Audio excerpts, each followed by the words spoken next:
नमो नमः सुस्वागतम। आप सभी का स्वागत है कक्षा 10वीं में संस्कृत विषय की वर्कशीट 14 का अध्ययन करने के लिए। आज हमारा जो विषय है वह है विसर्ग संधि। तो विसर्ग संधि कहा किसे जाता है? विसर्ग के पश्चात स्वर या व्यंजन वर्ण के आने पर विसर्ग के स्थान पर होने वाले परिवर्तन को हम विसर्ग संधि कहते हैं। यानी किसी भी संधि में यदि विसर्ग है और उसके बाद में कोई भी वर्ण है और विसर्ग के स्थान पर यदि कोई परिवर्तन हो रहा है तो हम उसे विसर्ग संधि कहेंगे। आइए इसे समझते हैं। सर्वप्रथम हमारे पाठ्यक्रम में जो टॉपिक है वह है सत्व विसर्जनीय से सा, यानी सत्व होगा, सा होगा विसर्ग के स्थान पर, और सूत्र है विसर्जनीय से सा। तो यह सूत्र कहता क्या है, इसके नियम को जान लेते हैं। यदि विसर्ग के बाद खर प्रत्याहार के वर्ण हो, खर प्रत्याहार किसे कहा जाता है? तो वर्ग के प्रथम द्वितीय वर्ण तथा श, श और सा हो तो विसर्ग को सा हो जाता है। यानी वर्ग का प्रथम और द्वितीय वर्ण जान लेते हैं पहले। जैसे क वर्ग है तो क वर्ग का प्रथम वर्ण का, द्वितीय वर्ण ख, और च वर्ग का प्रथम वर्ण च और छ, ट वर्ग का ट और ठ, ऐसे ही त वर्ग का त और थ, और प वर्ग का प और फ। और साथ में एक और चीज बताई गई है यहाँ पर, श, श या स। और इन वर्णों से पहले क्या होना चाहिए? विसर्ग होना चाहिए। यानी विसर्ग के बाद अगर ये वर्ण है तो विसर्ग के स्थान पर क्या हो जाएंगे? सा हो जाएगा। तो यही ये बता रहे हैं। एक उदाहरण यदि हम यहाँ पे देखें, नमः जमा ते, तो यहाँ पर विसर्ग के बाद ता है तो ता वर्ण है विसर्ग के बाद में, तो विसर्ग के स्थान पर क्या होना चाहिए? स। तो विसर्ग के स्थान पर सा हो गया, विसर्ग जमा ते, और विसर्ग के स्थान पर हो गया सा, तो क्या बना? नमस्ते। इसी प्रकार से यदि दूसरा हम उदाहरण देखें, बालकः जमा तरति, तो यहाँ पर बालकः जो शब्द है उसमें अंतिम जो है विसर्ग है और जमा के बाद क्या है? ता। तो हमें ता प्राप्त है नियम के अनुसार, तो विसर्ग के स्थान पर क्या हो जाएगा? सा। तो यहाँ पे विसर्ग जमा ता और विसर्ग के स्थान पर हो गया सा। सा हलंत है इसलिए आधा लिखा गया है। तो अब इसको मिला देंगे तो बालकस तरति, यह बन जाएगा इसका उदाहरण। हम इसमें एक और नियम है, उसको भी एक बार जान लेते हैं ताकि हमें आगे दिक्कत ना आए। यदि विसर्ग के बाद शा हो, यानी यदि विसर्ग के बाद जमा में शा हो तो क्या बता रहे हैं कि विसर्ग के स्थान पर क्या हो जाएगा? ये वाला शा हो जाएगा।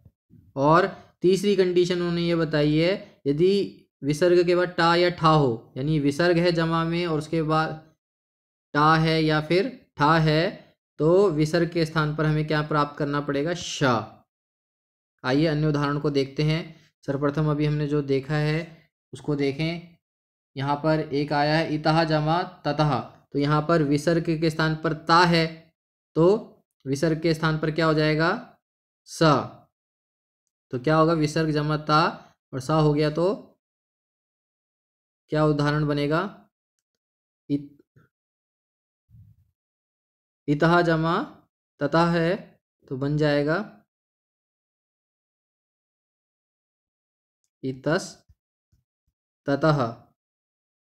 अब नी जमा चलह, यहाँ पर विसर्ग है और विसर्ग के बाद च वर्ण है, तो यहाँ पर जो च वर्ण है तो विसर्ग के स्थान पर यहाँ पे देखिए, हमने जाना था कि च हो तो भी स श स होता है, तो विसर्ग के स्थान पर यहाँ पर क्या हो जाएगा? श। तो निहि जमा च निश्चलः। ठीक इसी प्रकार से अन्य उदाहरण देखें तो शिरः जमा छेदः, तो यहाँ पर विसर्ग है और च और छ, यानी च वर्ग का द्वितीय वर्ण यहाँ पर जमा के बाद छ वर्ग अच्छा है तो विसर्ग के स्थान पर क्या हो जाएगा? श। तो बनेगा यहाँ पर शिरश छेदः। इस प्रकार से इसका उदाहरण बनेगा। फिर धनु जमा टंकारः, यहाँ पर धनु जमा टंकारा है तो यहाँ पर भी विसर्ग के स्थान पर विसर्ग के स्थान पर शा हो जाएगा।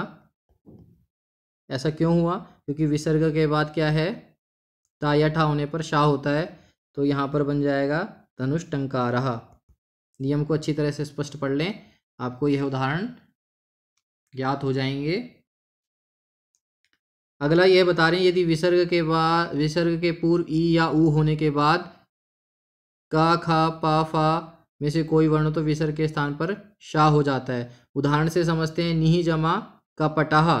तो यहाँ पर विसर्ग से पहले ना पे छोटा ई है, तो विसर्ग के बाद में का भी है, तो विसर्ग के स्थान पर क्या हो गया, श, मूर्धन्य शकार हो गया, तो यहाँ पर निष्कपटहा बन गया। इसी प्रकार से यहाँ पर भी विसर्ग से पहले छोटा ई है और विसर्ग के बाद फा वर्ण है, जैसा कि यहाँ बताया गया है, तो विसर्ग के स्थान पर क्या हो जाएगा, श। तो यहाँ पर शा हो रखा है, हमें सिर्फ इसे संधि करनी है, तो बनेगा नी जमा फलहा निष्फलः। इसके बाद दूसरा उदाहरण है, दू जमा कर्म। यहाँ पर भी ऊ है, ई या ऊ होना चाहिए विसर्ग से पहले, तो यहाँ पर ऊ है, और जमा के बाद का वर्ण है, तो का वर्ण भी है, तो विसर्ग के स्थान पर क्या हो जाएगा, श। दू जमा कर्मः दुष्कर्मः।